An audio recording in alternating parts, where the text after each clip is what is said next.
In this video series, we are going to be hacking smart contracts. The Ethernaut is a collection of Web3 Solidity-based challenges where each challenge has a smart contract that you need to hack in some way or another. And these challenges are really cool to learn the basics of smart contract auditing. And for this video series, you don't really need that many prerequisites. It is very useful to know the basics of how a blockchain works, but none of that is needed. We're gonna learn by just jumping into the deep end and just trying to solve some challenges and seeing where that takes us. And we're gonna start today with the first challenge, which is Hello Ethernaut. Hello Ethernaut is level 0, and that is because it's an introduction to these kinds of challenges. It helps us set up our environment, set up everything that we need to set up in different kinds of steps. So the first step is that we need to set up MetaMask. And we can do that by just looking up MetaMask on Google, and we'll find the website metamask.io. Now, what is MetaMask? MetaMask is a crypto wallet and a gateway that allows us to play around with these blockchain apps right from our browser. It injects Web3, a library, into our console so we can interact and play with it. It allows us to have different accounts with obviously an address, and then we can use those accounts to interact with these challenges on a testnet. So let's just start by downloading this. So I'm gonna download it for Firefox, which is my browser. I'm gonna add it to Firefox, and then we're just adding this extension. So click add there once again, and now we have the extension here. It's gonna open a new link here, and it is loading, and then we can say, well, get started.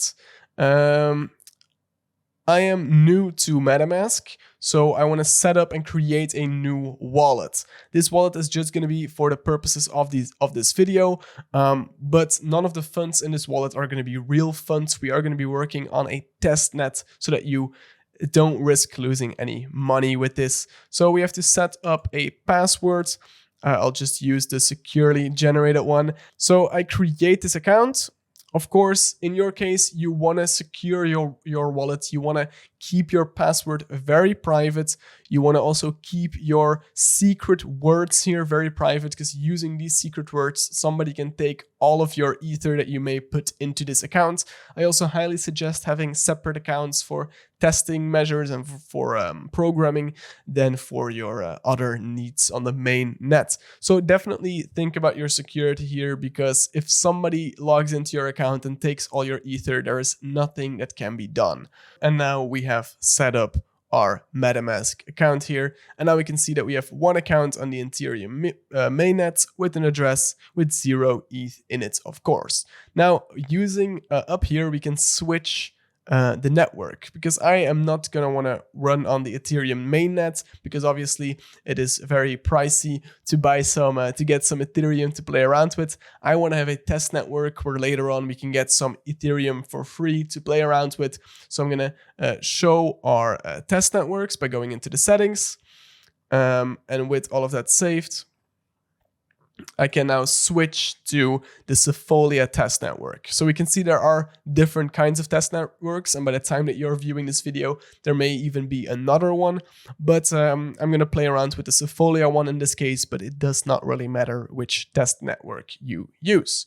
So, okay, I'm connected to the Sefolia test network, and now I have my account with 0 Sefolia Ethereum, which is pretty much the same, just on a test network. So that is our MetaMask setup. Let's continue to step 2, which is to open our browser's console on the Ethernaut page. So I'm going to do just that. I'm going to inspect here and open the console. And here we see that our console just opened.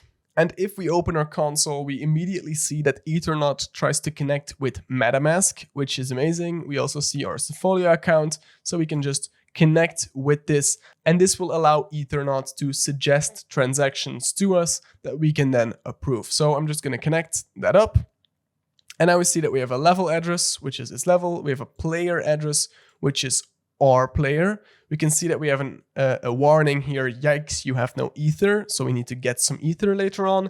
but we also have the Ethernaut address. And these is some information that we get here.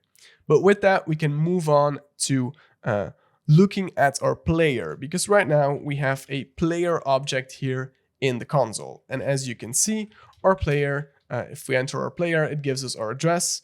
And this is us. This is our address. And that will be some nice knowledge to have further on in these challenges. But now we are going to move on to the next part here, and that is to use some of the helpers that Ethernaut put into the console for us. So one example of a helper is the get balance function. This will just help us to get the balance of a user. So get balance returns a promise. So preferably we just await that promise, and that way we don't have to deal with opening up the promise object and seeing the value. We can just await it, and then we see that our balance currently is 0. So there are a bunch more functions in here. So we can run the help command, and that shows us a table with some other injected things that are injected into our console. So we see we have the player, the Ethernaut, which is the game contract. We have the level contract, the contract for the level's instance. So every level will have a contract that it will spawn, and we will interact with that. We can get the version, we can get the balance, get the block number, we can send a transaction, get a network ID, and convert Ether to Wei.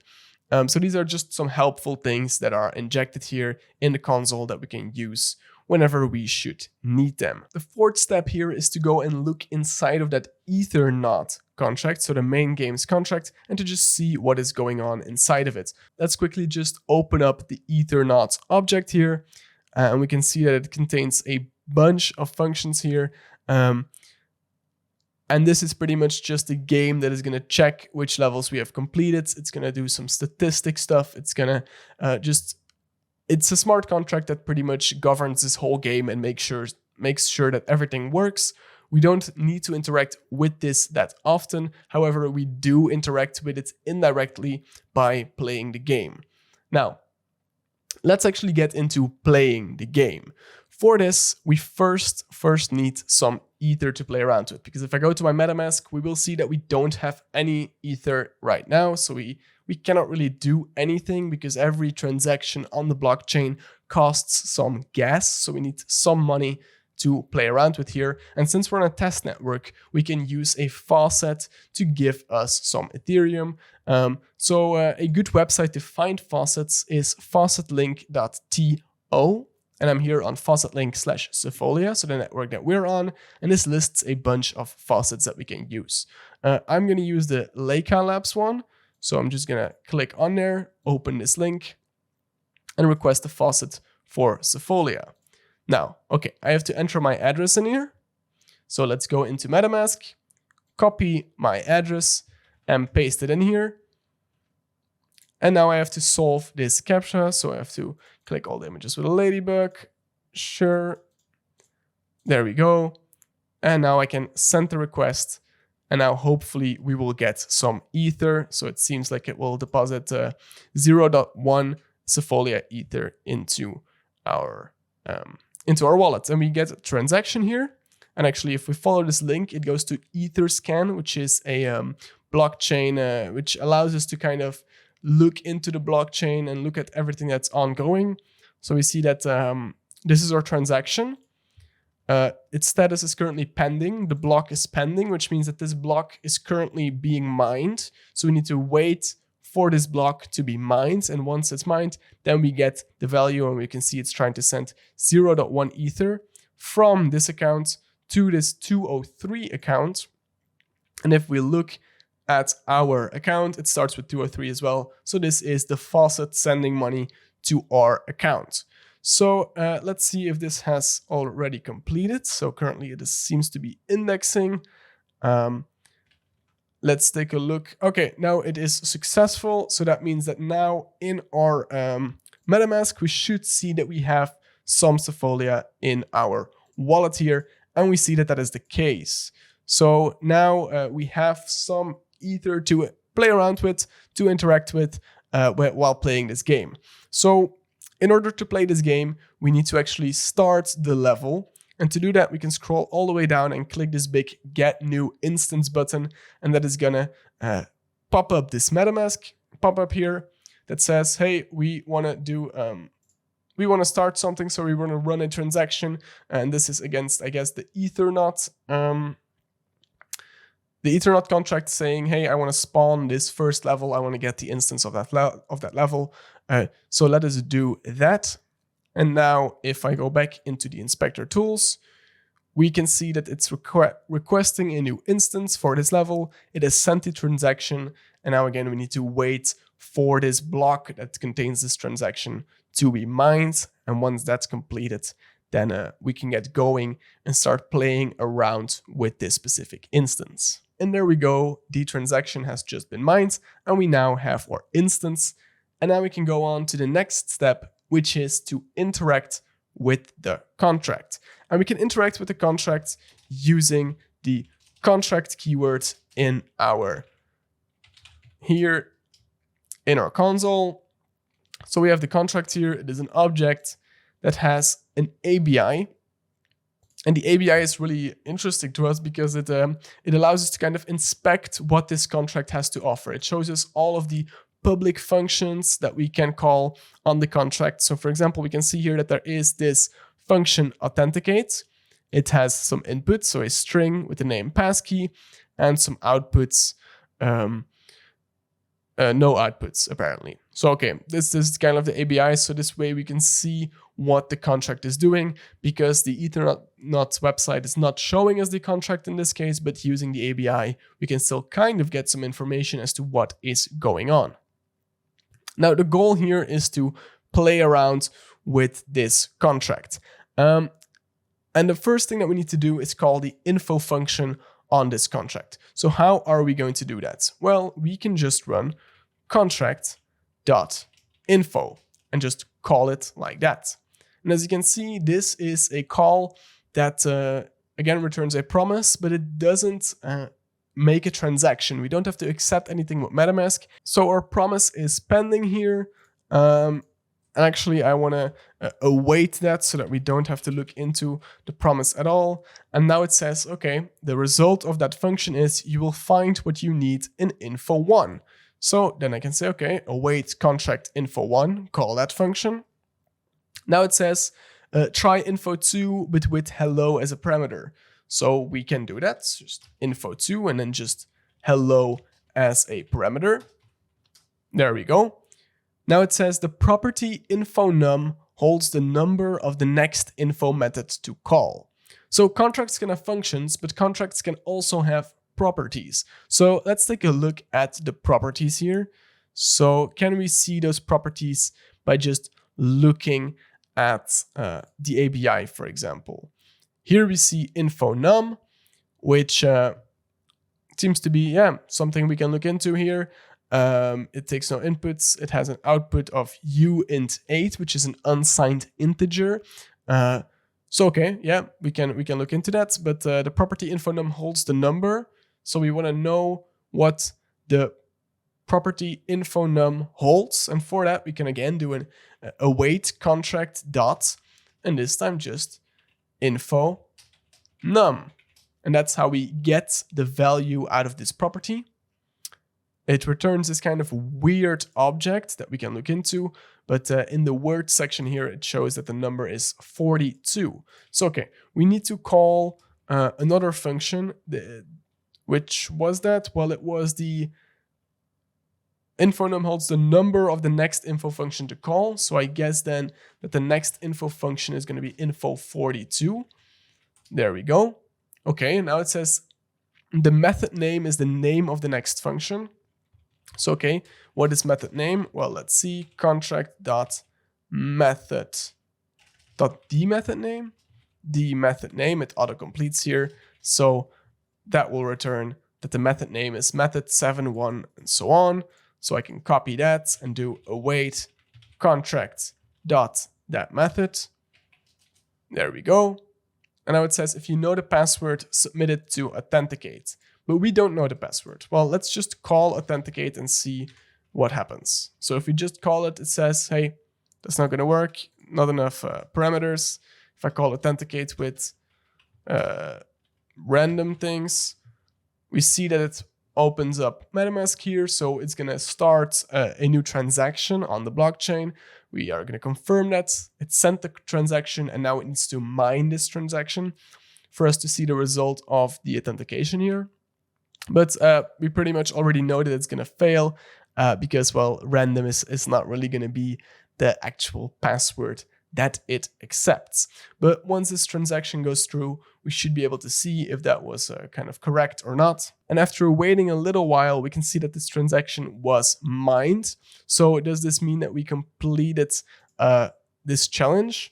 Well, I don't know, because we don't really get anything in return here. So let's again look at the contract and see what else is going on here that we can use in this authenticate function. So if I just type contract, then we can look into its ABI, and we can see it has this authenticate, it has this password here. Okay, apparently it also has a password. It also has this get cleared function. So maybe that will signify whether we've solved this or not. So let's first of all call this contract.getCleared. And we see false. Okay, we have not solved the challenge yet. We haven't cleared the contract, but we also saw that there was a password property. So let's look into that. And the password property is Ethernaut 0.